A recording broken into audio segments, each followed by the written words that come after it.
Hi, I am Melkorka in Milkywhale, and you are watching Toasted.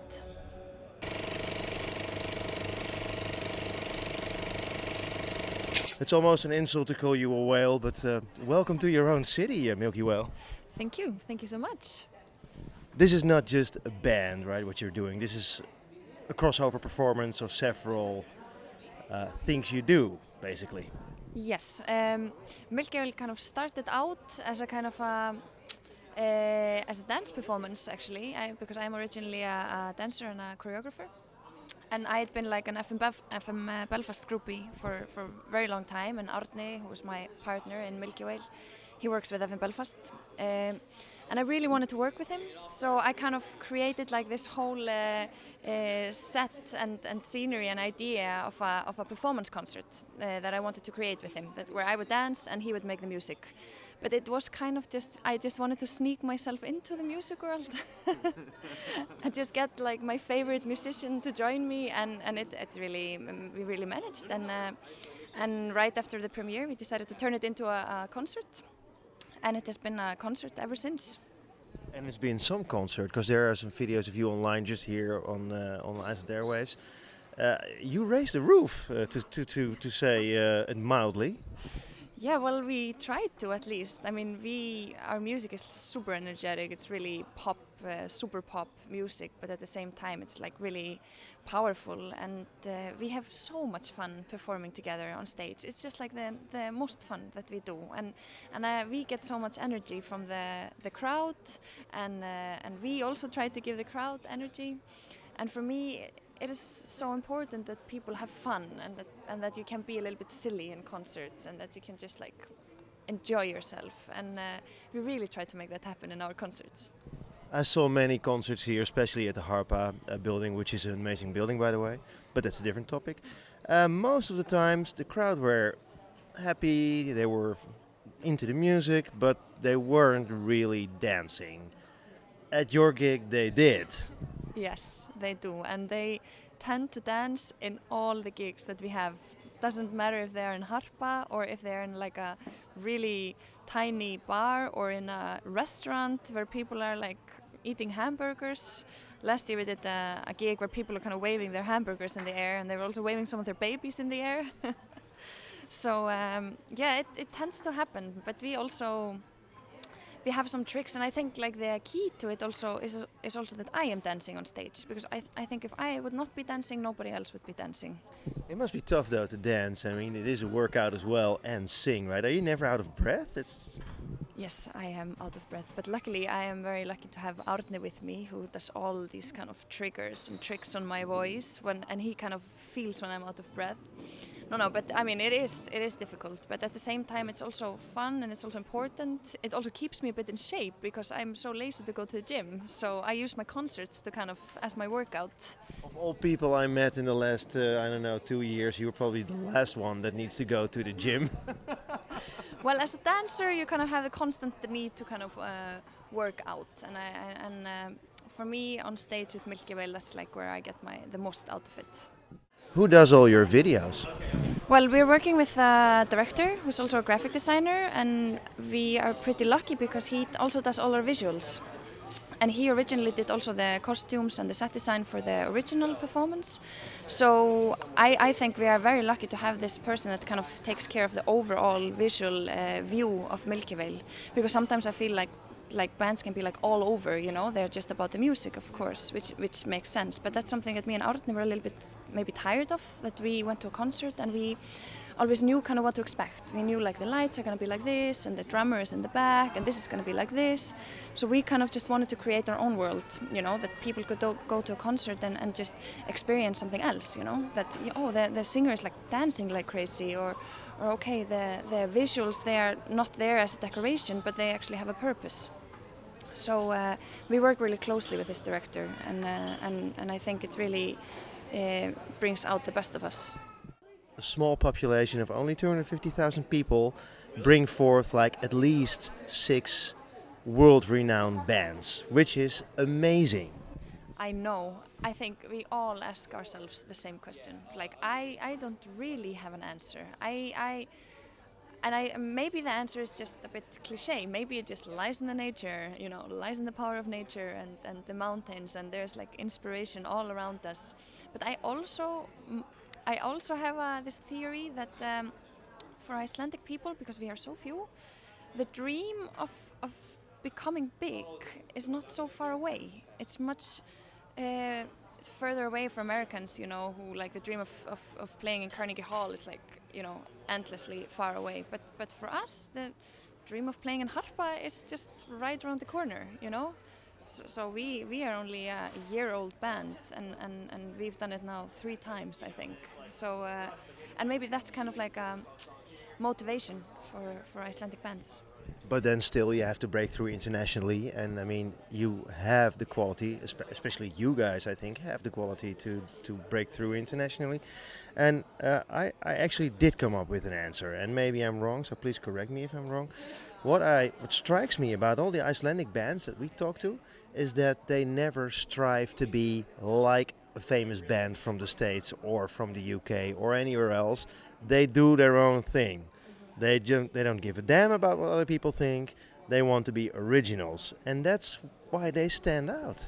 Yeah, I totally agree with you. I think it's a really, really great theory, and that's also one of the things for us in Milkywhale. We don't really care about like how other people see us, and we are not like one of these bands that try to be really cool on stage and try to be like, that just somehow that doesn't fit us, and I think we will never be anything else than silly, because that's how you get people to enjoy the music and listen to the music and dance to the music.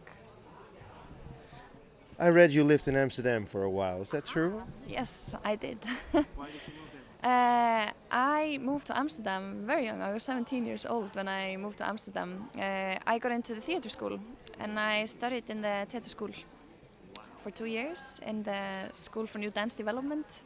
And actually, I kind of started my music career in Amsterdam, and I'd never sang before, and we did a workshop a writing workshop in my school, and the teacher only wanted to write lyrics, and he just wanted to write love songs. So we did 2 weeks of only writing love songs, and after that he said to me and some other of my friends, he was like, I think you're great, and I think that you should make a band. Talking about love songs, I think one of the best songs, and I actually think it is a hit because I listened to it once, is Invisible.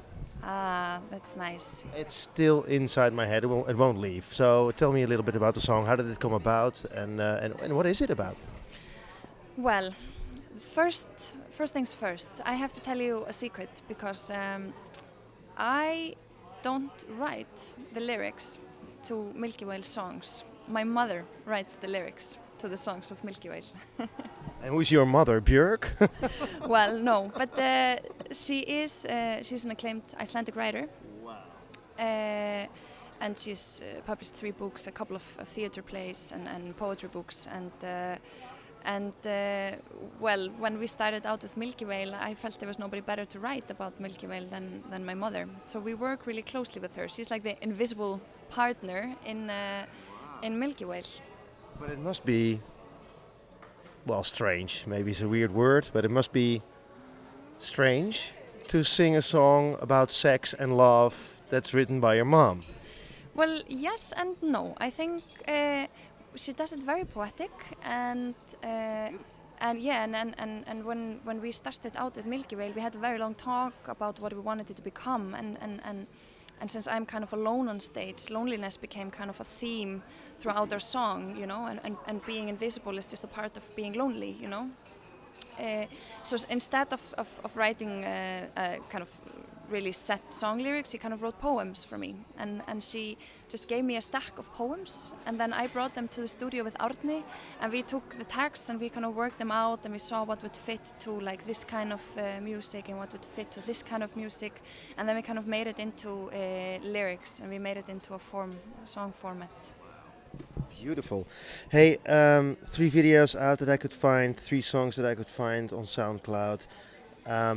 And I was thinking, you approach this as a project which has multi angles in art. It's not just a record.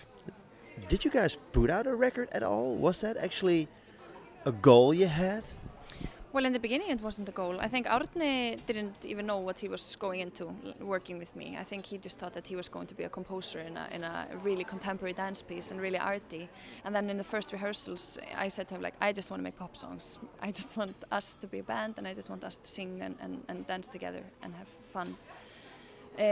So that was not the aim in the beginning, but we are coming out of the record now. Wow.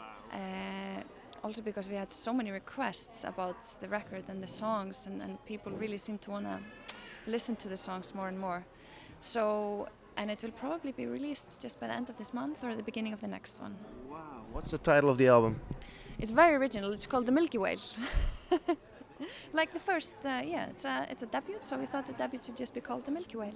Did you know that there's also a saxophone player from, I think, Kiev or the Ukraine that also has the same name? I know. I realized when I googled the band before, but I'm also studying in the university. I'm doing a study on innovation and entrepreneurship, and we are studying about ideas and where ideas come from, and nobody has a unique idea. Nobody. You can never find a band name that's just totally unique. So that's fine. I say hi to my friend from Kiev, the other Milkywhale. So when will you tour? Oh, we would love to tour, and we are planning on touring more. I think when the record comes out, we're gonna plan like a big tour, and we will see. Hopefully Airwaves opens up like another world of opportunities for us.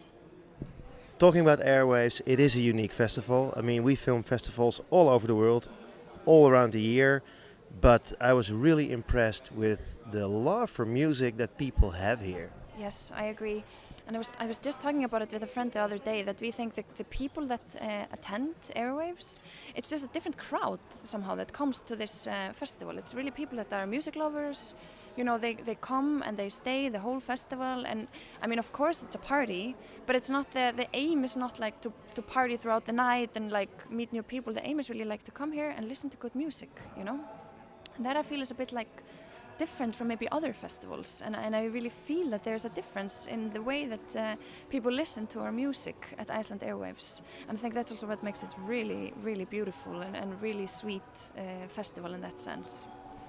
I was about to ask you, so do you miss giving up dancing? But of course you don't, because this is, again, something you do every gig. Yes, I don't miss so much giving up dancing. Also because I'm still doing it in smaller projects, but I would definitely miss it if I would not be performing, you know? I would miss performing. So for me, like, being on stage and performing is like the most fun that I do, you know? It doesn't matter so much if it's dancing or singing or both, you know? But at the moment, like, being in Milkywhale is like my ultimate favorite project. It's for me like living a dream. I mean, we were performing at Roskilde Festival last summer. We were asked to perform there after last Airwaves, and Árni is so experienced because he's been a member of FM Belfast for 10 years, and they have played in festivals all over the world. And I come from the contemporary dance world, which is a little bit more subtle when it comes to audience screaming and jumping around. So I was just walking around going like, oh my God, this is so big, there's so many people. And Árni was like, okay, now we go there, okay, there's the food stand here, okay, I will go now and buy sunglasses. So he was like so professional, and I felt so small in this really big concert music world. But how did you get the crowd going? I mean, it must be tough. I mean, if you play for like 500 people in a cafe, you raise the roof again and again. Now how to raise the roof when 10,000 people are watching you? Well, I don't have a recipe for it. It just kind of happens. And I remember that when we started to play in Roskilde, people were like, you know, it was sunny and people were lying in the grass in between changes of the bands, and the bands that had been playing before us had been a little bit calmer. So the first thing that I did when I came on stage, I just said, aren't you gonna come and dance with us? And then there were all of a sudden thousands of people running towards the stage, and they were jumping the whole time, and they were like doing mosh pits and running around, and it was wonderful. It was really amazing. They just dance. I don't know why. I do, because your music is great. Hey, thanks so much for your time. I hope to see you soon somewhere else in the world. Yeah, thanks so much. Thank you.